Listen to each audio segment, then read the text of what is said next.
दोस्तों, मेरा नाम है नीलेश मिश्रा। कहानियां सुनाता हूं। आप सुन रहे हैं यादों का idiot box with Nilesh Mishra season 5 big FM पर। मैं आपको सुना रहा हूं अपनी लिखी हुई कहानी दूसरा प्यार पार्ट 1।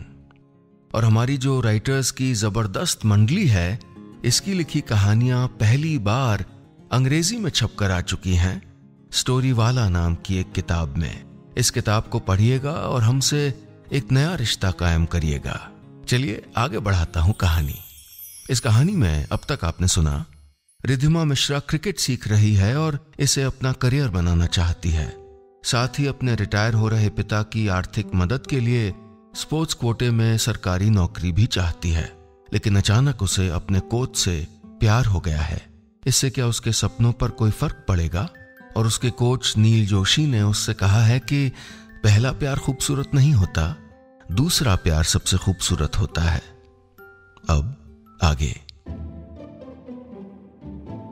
मुझे कभी कभी लगता है कि शायद प्यार ही लेखकों द्वारा बनाया गया कोई झूठ है। सोच के देखिएगा इस कमबख्त बला के बारे में।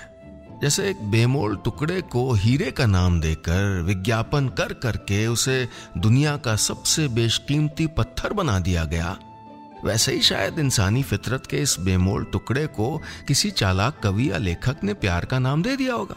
अरे आप खुद ही सोचिए ना, ये दिल का तेजी से धड़कना, ये नब्ज का रफ्तार से चलना, ये आंखों से वक्त बेवक्त कारण बेकारण आंसुओं का बह निकलना, ये सब तो अलग अलग बीमारियां हैं ना। किसी बड़े काबिल आदमी ने सारे दर्द, तेज नब्ज, मरोड़, आंखों से पानी आना, सबको मिला जुला के उसे प्यार का नाम दे दिया। जो बच सके वो बच गए, बाकी करोड़ों पड़े मरीज दुनिया में। उन्हीं मरीजों में से रिद्धिमा भी थी।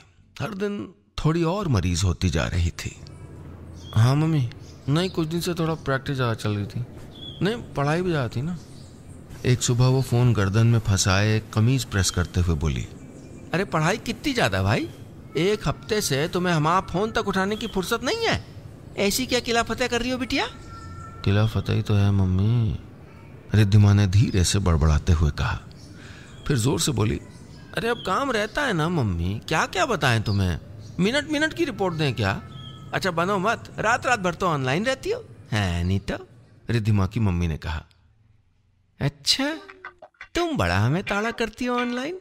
तुम कहे ऑनलाइन रहती हो रात रात भर, ये बताओ पहले, पापा को बता दे। रिद्धिमा हंसते हुए बोली, हाय राम, बेशर्मी की हद तो देख लो कोई। जा पढ़ पड़ेगा ना, ऐसा अकल सही हो जाएगी। मम्मी ने भी जोरों से हंसते हुए कहा। आज मम्मी कितने सवाल कर रही थी पता है? रात को मैसेज पर रिद्धिमा ने नील को लिखा, कह रही थी कि रात रात ऑनलाइन क्यों रहती हूँ। मजाक में कह रही थी, लेकिन तो क्यों रहती हो रात रात भर ऑनलाइन? वो बोला, राशन की शॉपिंग करने के लिए इंटरनेट से। हाँ नहीं तो?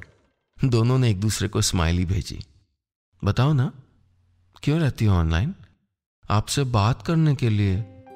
आप ऐसे दिन में मिलते कहाँ हैं? रिद्धिमा बोली। फिर कुछ सोचकर जैसे भगवान से वर मांग लिया।